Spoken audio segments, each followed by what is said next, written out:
The opinions expressed on this program are those of the program hosts and their guests and are not necessarily those of WSTU, St. Mary's Episcopal Church, and Temple Beit Chaim. Products that may be mentioned are not necessarily intended as an endorsement. Any reproduction or retransmission of this broadcast is strictly prohibited. And now, WPSL presents a priest and a rabbi. Call in with your questions and comments at 220-9788, 220-WSTU. Now, here's your hosts. Buenos dias, Stuart, Florida. Es Cristiano and Mateo. I'm also known as Christian and Matthew, or as Father Christian and Rabbi Durbin, or as other terms that our wives call us. Speaking of wives, I think we have a special guest later on today. Is that true? It is true. Not Father Durbin. You're the Rabbi Durbin. I'm the Father Christian. Okay. So tell me. Although it would be funny one day to switch roles, and for us to do that, maybe do a pulpit swap. A pulpit swap. But how do we miss that for Halloween? I know that would have been like pseudo-sacrilegious. And with current events, we probably wanted to keep everything sacred right around about now and not be trying to have like silly kinds of fun with our religions. But I don't know if my suit would fit you. Yeah, see, that's the thing. The thing is, okay, guys, so, we have this show, A Priest and a Rabbi, with Rabbi Durbin and myself, and part of it's just like, hey, get to know these, funny religious characters and see they were just kind of normal guys and make religion a little more accessible and have us talk about things like Alyssa Milano and 90210, plus things as heavy as anti-Semitism and the Book of Leviticus. But we had a gem there where you could have been, Father Durbin for the day, and I could have, been Rabbi Christian, and we could have gone trick or treating together. But here's the issue. The issue is being the father is a little easier because you just throw the collar on. Right? Get a suit, throw a collar on. People are like, oh, I think that guy's like a priest or a pastor or something. But with you, my friend, your MO is rocking like the suit. And then if it's a high holiday or a holiday service, that's when you're throwing on, like, if I'm using the right terminology, the kippah. So the kippah we would wear, anytime that we're leading services or anytime out in the community. I'd wear the prayer shawl, wear my talit. The prayer shawl, the talit, but you're not going to be wearing the prayer shawl or the talit when you're going down to Wawa to grab your Colombian coffee. No. If you did, would that be not sacrilegious, but not respectful of? Absolutely. Okay. It doesn't be out of place. Why would I be wearing it? Well, again, this goes back to this common theme that you and I have all the time, which is about evangelism. Would allow you to strike up conversations while you're sitting there at the Wawa, getting your Colombian coffee, looking for where the heck that milk is that they have in the fridge that some kid stole with him and took over to Martin County High School, and you're looking for that, and you're in your prayer shawl, and someone walks up and says, hey, what is that thing? You're like, well, I'm glad you asked. Absolutely. Teachable moment. Teachable moment. And so could that be an option, or would the higher-ups in Toronto or whoever the higher-ups who look over you say, Rabbi, that is not appropriate? I mean, I think the higher-up would be God. God may look down and say, what are you doing? Okay. It's not a service. It's not a time to wear that. I mean, I do think that there are times that I do wear it. We will be having on November 18th at the Unity Church in Stewart, we're going to be having our second annual Thanksgiving interfaith service. So with something like that, I would absolutely wear my talit. But I think it's also, and it's an interesting point that you make in terms of evangelizing or really spreading the word. Because I think that's, in today's culture, in today's society, that's really it. And I think for us as Jews, there is no more greater time than now to really be able to express our sense of Judaism. Given the events of last Saturday in Squirrel Hill, Pennsylvania, at the Tree of Life congregation in Pittsburgh, to be able to reflect back on a extreme tragedy of extreme violence and extreme hatred and anti-Semitism, while looking forward to being able to say, well, what measures can we as Jews take to be able to both express our solidarity with the Jewish community, their Jewish community, our Jewish community, and what are the opportunities that lay before us. And I think some of it is to be proud. I am a very proud Jew of my faith.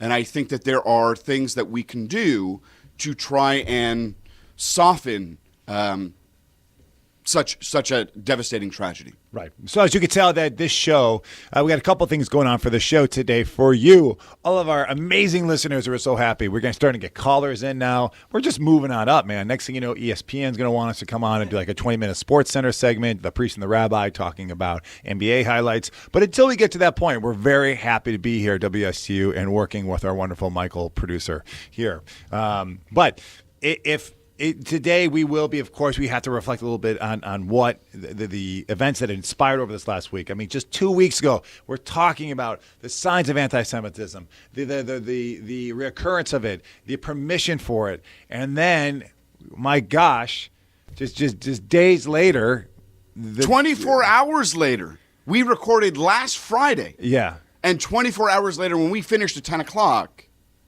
Yes. The massacre happens. It happens. So so we're going to talk a little bit about like that, reflect upon that.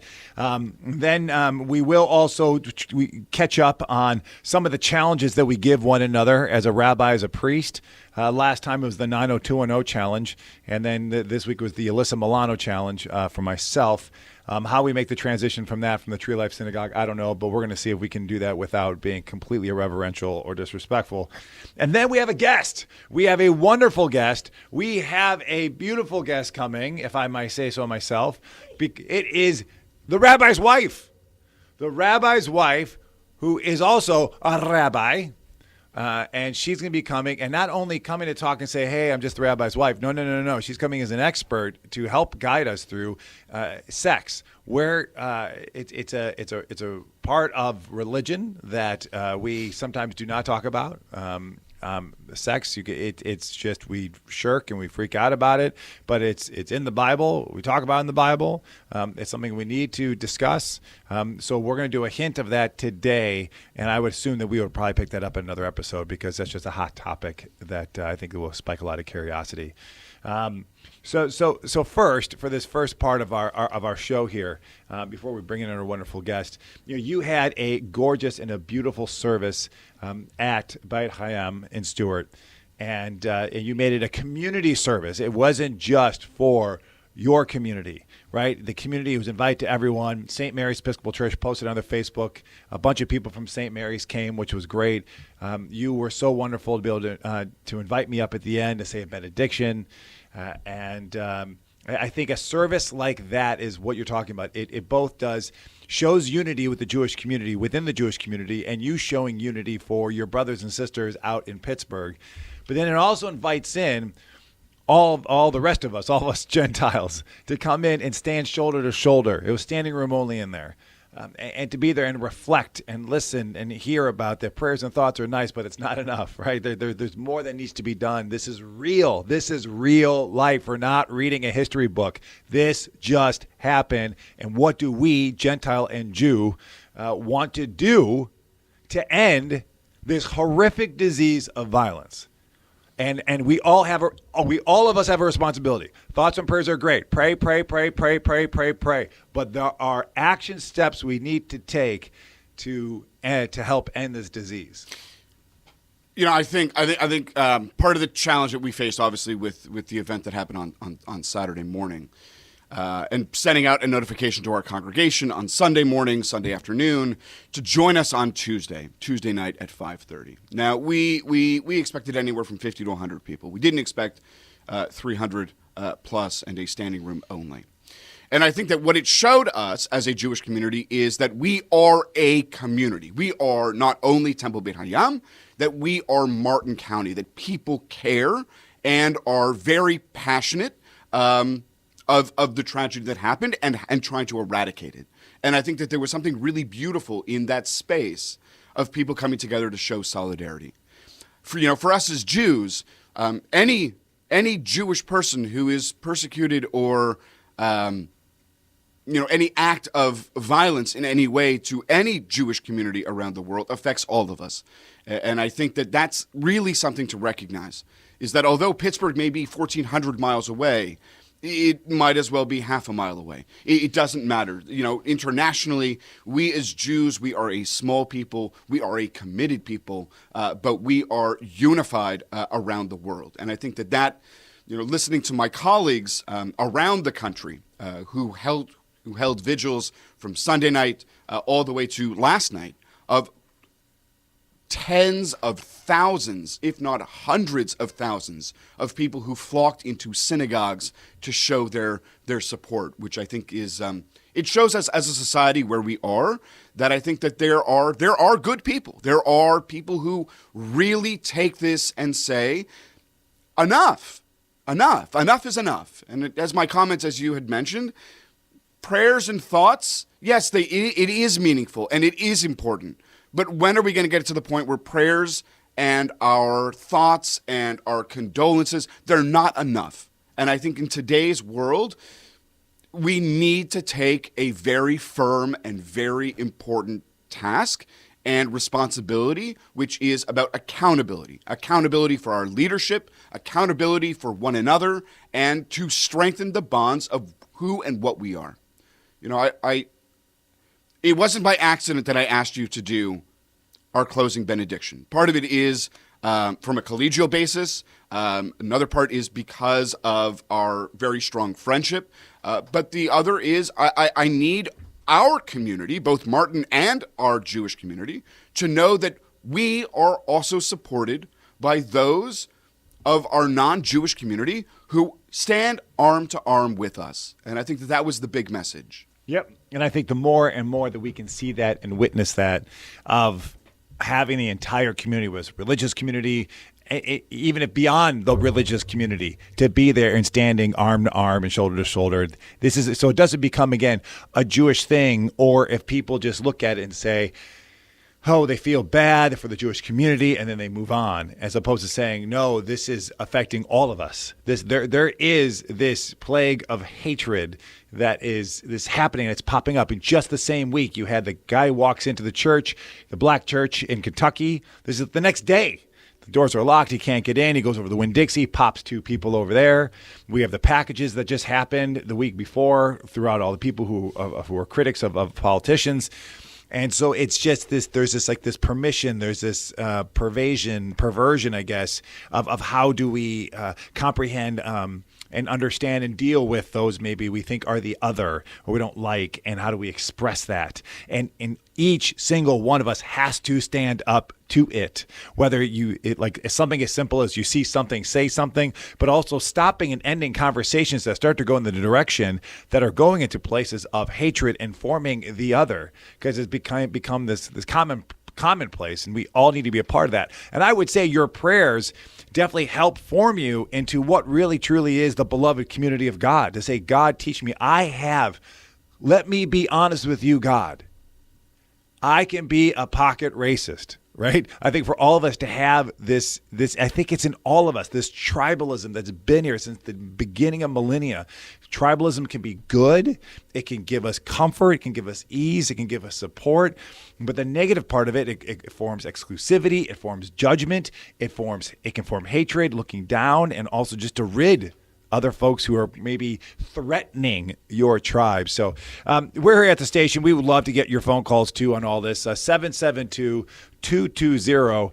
It's WSTU, but what the heck does WSTU mean? Those phone numbers are 9788. It's right in front of me, Christian. You just need to look down. So 772-220-9788. And also, you can always stream on this and watch us right now on YouTube if you go on to the WSTU1450.com. On there, look at the YouTube link, and you can see this good-looking gentleman next to me, and you'll soon see his better-looking wife. But I think thank you. I think that the biggest challenge, at least that in my understanding, is also, have we entered into a new realm, which is now the new normal? That the cycle of violence that we are seeing in the past has been rather random or sporadic, Whereas today, it is almost on a daily basis we are seeing, whether it be violent attacks like in Pittsburgh against the Jewish community, if it's racially motivated, if it is comments or even thoughts that are in one's heart, that we're seeing it on a much more rampant basis. And I think as a Jewish community and as a rabbi, there's a part of me that says to the United States and to people around the world, open your eyes. It is here. It is not going away. And from the events of watching and witnessing 11 Jewish people in prayer lose their lives for the only thing that they did was to congregate in the synagogue to express their love and their devotion and their passion to God. And they were killed on our day of rest, on God's day of rest of Shabbat. And I think that the part of me that says to the rest of the world, wake up. Wake up and see what's going on. And if there are many of us who stand against about those hatred beliefs, to be able to stand up and to voice our opinion. God gave us a voice. And I say, as a Jewish people, God gave us the ability to raise our Jewish voices and all voices out of outrage and out of concern. That we have a responsibility because we are created, as you and I both profess, B'Tselem Elohim, created in God's image. And if we are created in God's image, that means that we must see every single person in that same light. And I say, if you're someone from any kind of Abrahamic religion where you look at the scripture, and just from a Judeo-Christian standpoint, you look at Genesis. God created man and woman, and made them in his image, and it was good, period. That's it. That every man, every woman made are good. They are made in God's image, the Imago Dei. And I try to reference that during the benediction only because is that anything that degrades or looks down or any form of racism or bigotry or xenophobia, whether it's for an immigrant, whether it's for someone of another religion, for another ethnicity, is completely and absolutely unbiblical. And that's not me. That's from the Word of God. That's from the Word of God. That's from in Genesis. So this is something that needs to be stood for. So we have our first caller here, and we want to be able to honor this before we head off the break. So first we have Miss Eleanor, who will be joining us. Miss Eleanor, thank you so much for calling in. Thank you, Father Christian. I am a member of Rabbi Durbin's congregation. The reason I'm calling is I still can't wrap my head around the fact that we are only 2% of the entire population, and yet we are so feared and hated. And I think maybe every so often it should be put out the contributions that this small percentage of people, the contributions that we've made throughout the world, whether it be medicine, science, music. I mean, you have the Gershwins, you have Al Jolson, you have so many people in all activities of life who have contributed so much. And maybe if we really try to see the positive in the Jewish people and in all people and stop the negativity, it would really be remarkable. No, it's a great point, Eleanor, and thank you for calling in. That, and we've talked about this in the last couple episodes, is that this need, and this is what I liked about the service, is that you had a lot of non-Jews at that service standing shoulder to shoulder by just saying, also, we're all just humans. We're all just the same here. And since we've seen this thousands and thousands upon years of anti-Semitism, of Jews becoming the scapegoats for so many different civilizations, it's just ingrained in so many of our cultures. Is how does that get broken? So we just see, we don't see this we can break this horrible pulse of anti-Semitism. And to Eleanor's point here, as just saying, well, not only are we just this a normal brother and sister like you and I, we're also incredible contributors to society. But I think, and Eleanor has a very important point too, which is, look at all that, in some semblance, 2% of a world population has contributed, from technology to that, beautiful thing that you have in your cell phone called a SIM card. Who created the SIM card? To, a Google internet search of who invented and created Google. It was Israel. I mean, there are so many innovations and technology through medicine and just modern technology that so many people are unaware were created by Israel that we use every single day. And I think to be able to discuss that and to talk about it and to be able to show the importance and the beauty of what we as Jews have also contributed to our society disproportionately on a world stage, to try and break those stereotypes, those boundaries, those evil thoughts that lurk in people's minds. Do you still think, and we've talked about this before, that for me, and this is going to be my naive Christian point of view on this, Christian as in my name Christian, but also as in my faith, that some sense or commitment to evangelism in a way which does open the doors more, because for the community at large to be able to get to know and relate and become friends with their Jewish brothers and sisters. Do you think that would help a lot to break a lot of the stigma and to break a lot of ridiculous anti-Semitic thoughts that get passed? Because just still there's this undertone that Jews are the other. They're a tribal community that kind of stay within their own. And the minute you walk into Bet Hayam Temple, you see this incredibly diverse, wonderful, hospitable, loving community. It's just such a beautiful community that for anyone who might come in from hearing things either from their parents, from their grandparents, from their own community, those stereotypes or those that could grow into horrific fears if they got a screw loose in their head, would walk in there and hopefully, I would say, begin to defray and just be like, oh, just like you and me. But I think it's twofold. One, absolutely. And I think that, we and both of our congregations are a warm and, inviting place to say to whomever would like to enter through our doors. I mean, we don't lock our doors. I mean, in the physical sense of not permitting people to come in. We are a house of worship, which means that we take anyone who wishes from a spiritual perspective, a connection perspective, a community perspective, to come join us for our Shabbat Friday evenings, Saturday mornings. We are a welcoming community. Come see us and see what we are about. Come experience what we profess. But my challenge isn't for those who come through our doors. My challenge are for the ones who don't come through our doors, whether they be Jewish or not Jewish. In that regard of, the stranger that's on the street who refuses to understand or even come to terms with, reality or what the situation is, right? It's the same notion when we talk about, homelessness on the street, right? When we talk about those type of things, it's, we as people are professing as much as we can to try and help those in our community. But unless you're there to see it, it's not really working. And for those that don't see it, how do we encourage others to be able to experience and to have that perspective of what we're doing?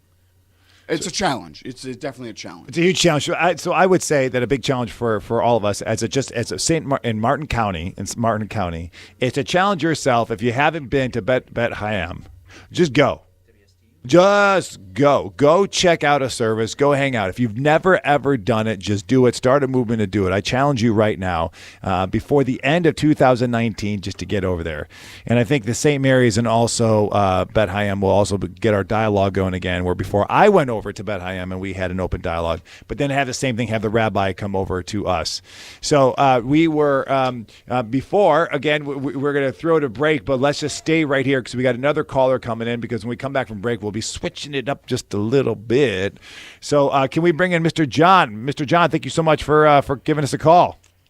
Yeah. What do you think about average citizen be able to buy assault weapons in the state of Florida?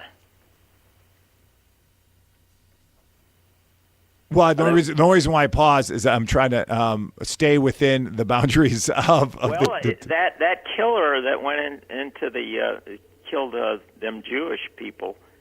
He had an assault weapon, and he might not be able to kill as many of them if he didn't have this, 30-round clip And I think it's outrageous in Florida. It's an average citizen should have a military weapon like that. It just doesn't make any sense to me.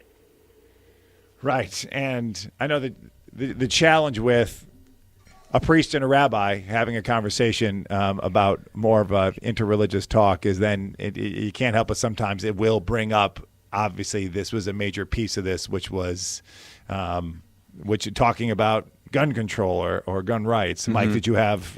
Well, I think that's an important conversation to have, but I think it might be outside this current conversation of faith and that element of the issue at hand. Yeah, if I mean, what do you think, Rabbi? I think it's a conversation that we can certainly have and entertain later. I think that it is a big issue. I mean, I can certainly comment for myself, and certainly not representing the opinions of my congregation. But a part of me that the overwhelming part of me that says there is absolutely no reason to have an assault rifle or an assault weapon with its explicit intent of killing people. You know, you're not taking an assault rifle, an assault weapon, hunting. You take it for an explicit purpose. There should be no wavering on this conversation. But again, I think it does go outside the realm of what we're talking about today. I certainly, would certainly jot it down for maybe a future conversation that we can have in terms of later development throughout the course of the program. But and I think what we can do is also look at that. And John, thank you for bringing this up, because as you can see, we're sitting here being like, okay, great. What do we do with this? This is a topic that definitely needs to be addressed. And how do we look through it through theological eyes? What we can offer as a rabbi and as a priest is to answer that question through a theological lens. And since we are not legislators, but yes, and which would be our points of view, not the points of view of St. Mary's Episcopal Church or Bet Hayam Temple. So, John, I don't know if we gave you really the full-bodied answer that you were looking for, but what you did do is plant a seed for us to be able to take that on, because it's an extremely hot and important topic, and I completely understand where you're coming from because of the horror and destruction that weapon caused upon so many people. So, thank you for calling in, and so because we need to bounce, be able to get our guest in, so we are going to throw to break. And before we do, if I could do a shameless plug here, on Sunday we are showing the movie All Saints, which is at St. Mary's Episcopal Church at 5 p.m. There's going to be hot dogs and food and stuff there at the Pittenger Center. But the reason why this is really cool, Rabbi, is that you and I have talked about this. It's a real life story about a priest that was sent in to shut down a parish because it was dying. But what happened was that a flock of Burmese refugees showed up at his door, and of course causes all kind of tension with his community. But in the end, they are the ones who give the wisdom to show how they can keep this church thriving by using the crops and the land that God has given them. So that's at 5 o'clock coming up on this Sunday at St. Mary's Episcopal Church. So, all right, we will be right back with the one and the only Miss Rosa, the rabbi's wife, who will be talking with us about, sex. So stick around. Welcome back to A Priest and a Rabbi, and right now we're about to get plural. Should be actually at this point a priest and rabbis. Well, yes. You read my mind, brother man. We are going to a priest and rabbis, and knowing that there might also be a priest and rabbus, as we know that, because in the past we have found the nickname for our beloved rabbi as the Rabbu, because, boy, you're my boo. So now who is the one who calls him his boo? Not only, but his beautiful, talented, and also videographer who threw us on Facebook Live about 5 minutes ago, Miss Rosa, the Rabbi Rose, who is over at the Hillel Foundation at FAU, if I'm saying that correctly. But welcome to the show. And you will be talking with us about, we've already covered everything from anti-Semitism to we dipped into a little bit into the whole gun conversation. And now we're just going to go for the whole Trinity here. Let's go for of hot topics. Let's go for sex. So, Rabbi Rose, why did your husband say, "Hey, babe, you got to come on for this because this is something you know how to speak well about"? I'll tell you a story. So before we got married, we were seeing a rabbi for some, premarital counseling. A rabbi we both trusted, a lot of experience, and we knew the questions that he was going to ask us because we're both training to be rabbis at the time. We're very aware of the things that we're urged to talk to premarital couples about. And even so, when he said to us in the most non-racy, non-scintillating way possible, tell us about your physical relationship, Matt's face turned the color of a Red Delicious apple. I can't describe how mortified he was. And it was just the two of us in a room with this rabbi. And so, although he has these conversations with couples, this is not his favorite topic to go public about. But I looking back on So that he brought moment, me in. what I did appreciate was certainly when the rabbi had said to me after seeing my face was as red as a tomato, and said, "So Matt, you really don't want to be here right now, do you?" And I said, "No." And he said, do you feel like you want to crawl under a rock? And I said, "Yeah." And when he asked the questions, when I remember, it was one-word answers. So is your relationship, how is your intimate relationship? It's fine. We don't need to talk about it. Let's move on. Let's go to financial. Let's go to community. Else. Let's go to spirituality. My belief in my connection to God. Let's not. But you know what? In looking back on that moment, 11, 12 years ago, a part of me that says I'm actually very grateful that we did have that conversation. However uncomfortable it was, and continues to be. So what that uncomfortability because it's so funny. The minute your wife just started talking about 30 seconds ago, and she started talking about that story, it's like you knew where she was going. Your whole body began to sink into your seat. You're a man of great confidence, a great orator. I just went to this memorial service where you commanded 300 plus people to lead them through such a tragic time to find peace and some kind of comfort. But then you mentioned 3 letters, SEX, that more pertain to you, and boy.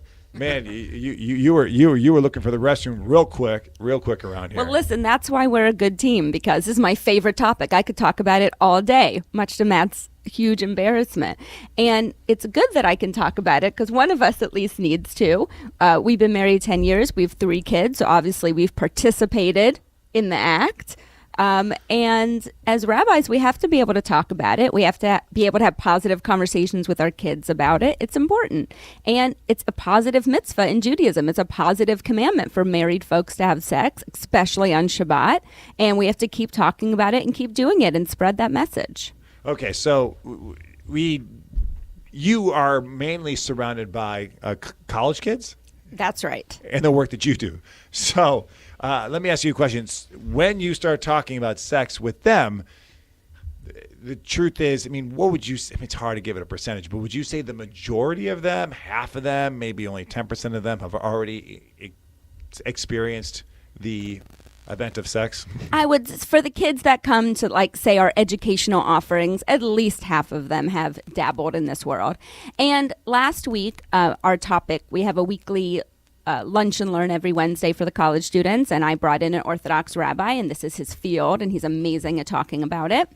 And, we both acknowledge that although we're supposed to have sex within the bounds of marriage, and that's what makes it a holy act, that ship has sailed for a lot of our college students. And so we have to be very aware of that and relate to that. We can't make them feel shamed or terrible about the decisions they've made, but rather how they can view sex going forward with the decisions they're making now and in the future. And how much of that conversation is maybe saying, what do you think about maybe pulling back? You've experienced it, you've had sex, but now approaching it in a different way where maybe with your partner you're going to abstain for a little bit and try that on and see what it is because of A, B, and C for whatever reasons you might think are right, whether it's biblical or just from ethical or just from an overall health standpoint. Do you guys ever go in that direction?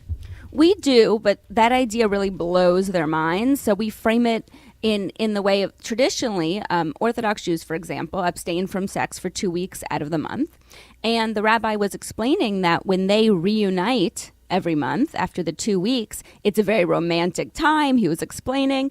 And I think that was interesting to the students to hear about that actually maybe abstaining for sex and then having it within the bounds of marriage or within the bounds of a respectful monogamous relationship can actually make it better. Okay. So have you ever had experiences where you can have you're talking to someone who's either single, who's just more is part of, I'm going to sound like such a conservative cleric here, the hookup culture. Is there a way that while your work with them and getting them to say, hey, let's rethink this, this hookup culture? And why, sure, there's an excitement to it if you're young and you're going out and you're meeting different people and whatever, but there's also this other part of the hookup culture which can lead to a lot of hurt, it can lead to pain, it can lead to also just physically like STDs and et cetera, et cetera, et cetera. You can get into the whole your body is your temple thing. How far do you go with that? Because without going so far where will just turn them off and be like, well, I want to come in here and be just judged or told how to redo my sex life. Well, we go very far. Okay. Last week we had a program called Hook Up with Hillel, where we talked about all these issues, hookup culture, and also consent. And we had a lot of very detailed conversations about what does consent look like. That's a huge issue on college campuses today. And that ties into this whole idea of respect and communication about sex and making sex a more holy, sacred act. And why the kids feel such pressure to have sex. Is it really about the physical rewards? Because I don't think they're doing it that well in college while they're drunk at frat parties. I don't think it's that satisfying to either party. I think that they're doing it to tell their friends about it or to validate some insecurities or to respond to the pressures in society, especially for young men, to have conquests. And so we really talked about it in great detail. So where does that go? So you have men, where men a lot of times our masculinity is defined upon, you have this set of you have this set of skills that God has blessed you with as a man, whether it's your confidence, your humor. It's like I always look at Hitch, the movie Hitch, where he said, use what you got. If you're a funny guy, be the funny guy. If you're a goofy guy, be the goofy guy. If you're the good-looking guy, play the suave, good-looking guy, but be you. So as a man, you start to learn that. You're like, okay, this is what I got. I'm the intelligent guy. Like I'm the geeky chess guy, but the geeky chess guy is good. Like that's confidence, and you can use that. Where a woman's like, holy cow, this guy's like smart. He's confident. He's really good at chess. People like him because of it, and a man finds out like, oh wow, I get interest in this woman, this sophomore, this really cute sophomore in my class, and there is a part of, well, how far can that go? Can you get to a place where she is willing to invite you into an intimate relationship? She says yes for the kiss, let's just start at first base, right? At the kiss. But there's that pressure saying as a man, you can really show the strength of your masculinity, the strength of your confidence by a woman allowing you literally into her. Emotionally, but also physically. The rabbi right now is wanting to run across the street to that was very graphic for him. The Peruvian restaurant, even though it's not open, and just eat a bunch of chicken and get out of this conversation. But I guess it's just as religious leaders. I mean, this is the reality, and this is culture saying one thing, right? And then the other part from the feminine side, there's a culture saying one thing about what it means to have a man and to be sexually intimate. So you're in the thick of it more than the rabbi, Mr. Rabbi, and I. A lot of times we're talking to married couples already, talking about how can they rethink their own sex life. But you are with those who are just developing their sexual life and sexual language. And I think for my task, the most important thing is for them to think about this topic of intimacy and physical relationships through a Jewish lens at all. For that's a huge step if I can go there. So I'm not going to start with wait till marriage because that is so countercultural, and they won't relate to that at all. They'll see me as judgmental, and as a progressive rabbi, the most important thing is for them to relate to me, to see me as a rabbi and as a role model, but also be someone they know they can open up to. And I do a lot of pastoral counseling, and they have to be able to talk to me about what's actually going on in their lives.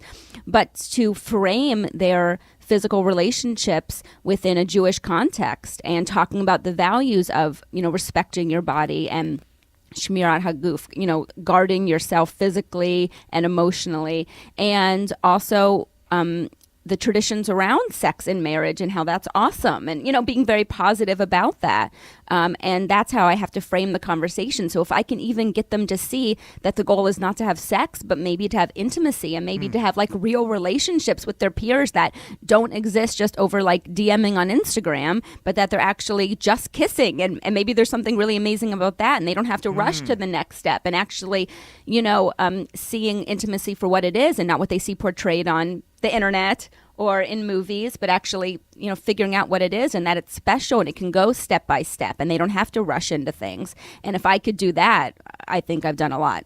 Yeah, yes, I think you're right. I mean, I'll admit it. I'll watch Riverdale, once in a while, right? Riverdale, and it's wild when you watch any of this Riverdale or any of this kind of like for what do they call it? TYA or what it's for young audiences.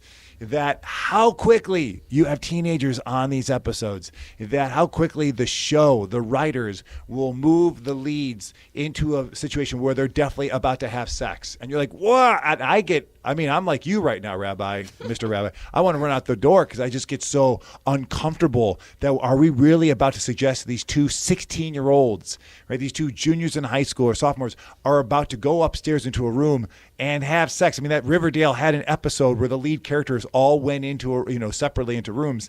And it's like, holy cow. I mean, that just puts our work back so far because that's just popular culture saying, if you like someone, you get intimate with them, you feel like there's some kind of L word being used, maybe love, whether it's like or love, then it's okay to go have sex, right?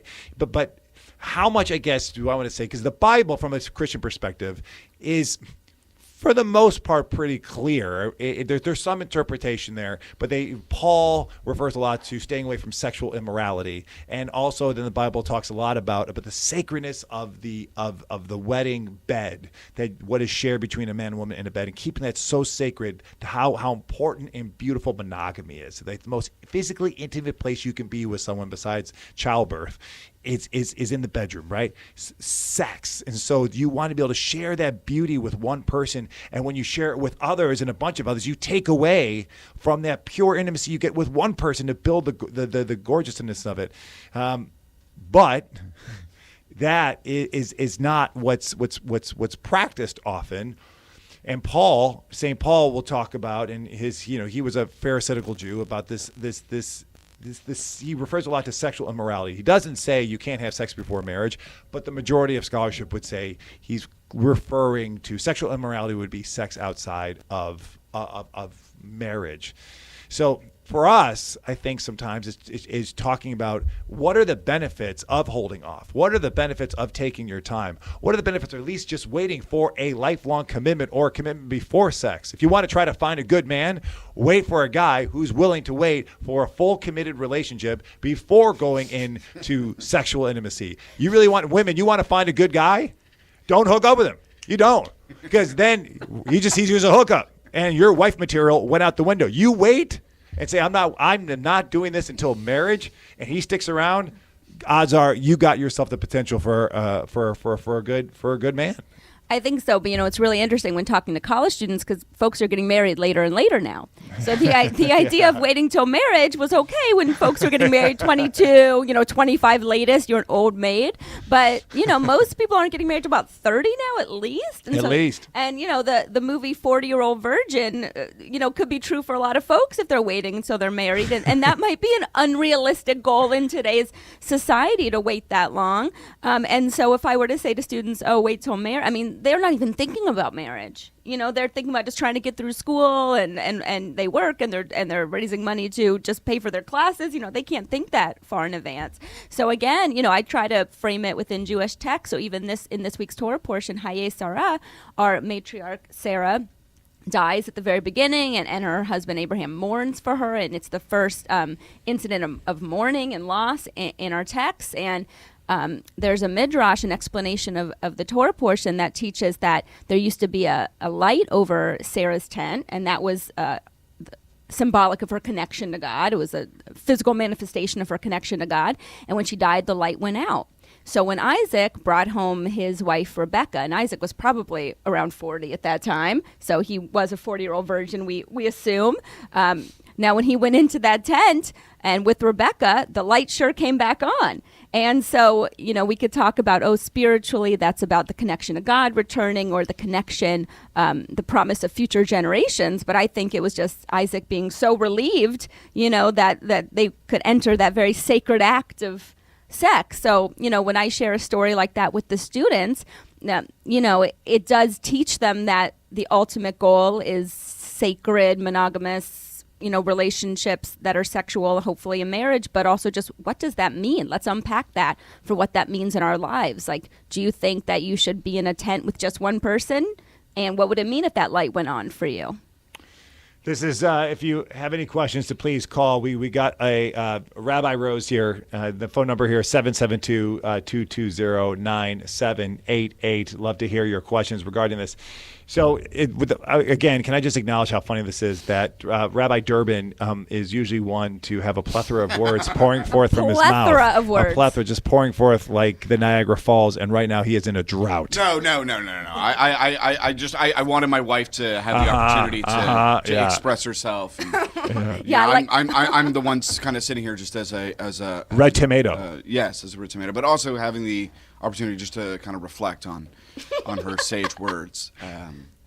What would you say, Rabbi Rose? I know one way to take is, I think as a priest, and I would say the church can do such a better job of talking about sex, and I think we're afraid to do it because of the same obstacles, that not just pop culture in general is saying something completely different. We know there's so much sex happening outside of marriage, and maybe the adults who would be leading the class had their own experiences of having sex outside of marriage, so like, who am I to teach a class? But sometimes I like to go back to also just the practical aspect and the beauty of what it really means to treasure and the intimacy of sex, and see it strictly as something that's in a monogamous relationship, and also sometimes looking at, nature pretty much backs that up, that when we start to treat sex and our bodies and just start giving away freely, even biology, even nature says, we got these things called STDs that can just pop up. If you start giving this away freely without knowing someone, having an intimate connection with them, emotionally, you're really at risk here. You can, even if it's not even just with any kind of sexual acts, it stirs up parts. You start to feel connected with this other human being, but you don't know if this other human being is really that into you. And the next thing you know, they're gone. And now you're just weeping and crying because you kind of feel used. There's a whole, obviously, it's a procreative act. So this is such a sacred and blessed thing. And if you want to share that with someone that you're not sure you really want to spend the rest of your life with, there might be a child that comes out of this, and then now what? And now you're a single parent.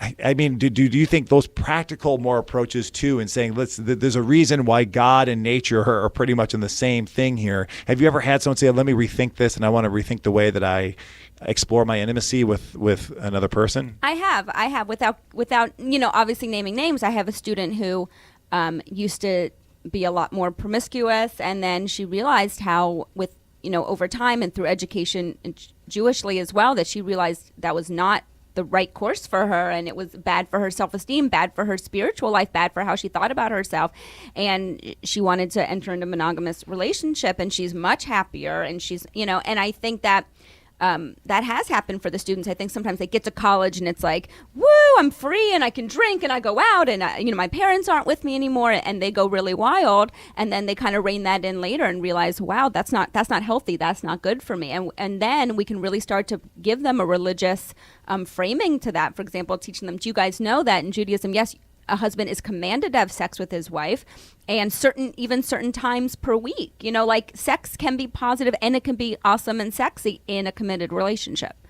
So I think that story right there is just to love to hear more of that, of how people said, yes, my conversations with the rabbi, reflecting it from my own religious eyes, and realizing it was healthier. I did feel better about myself. My self-esteem went way up by realizing that I was using sex or just the hookup culture to fill a void that I had inside of me. I just was lonely. I just needed attention. I needed to feel that I was powerful as a man, that I could be a conqueror. What's that all about? There's some insecurity there. Like, why is that there? And I think hopefully as religious leaders and as folks within churches and synagogues and mosques, that we can help communicate that message, because it all comes down to self-worth and validation, which you and I would look at as being validated by the one and true God, the only one who can validate us, not through sexual acts. So, well, we covered a lot here. Thank you for all our callers. Rabbi Rose, God bless you. Thank you so much for coming on.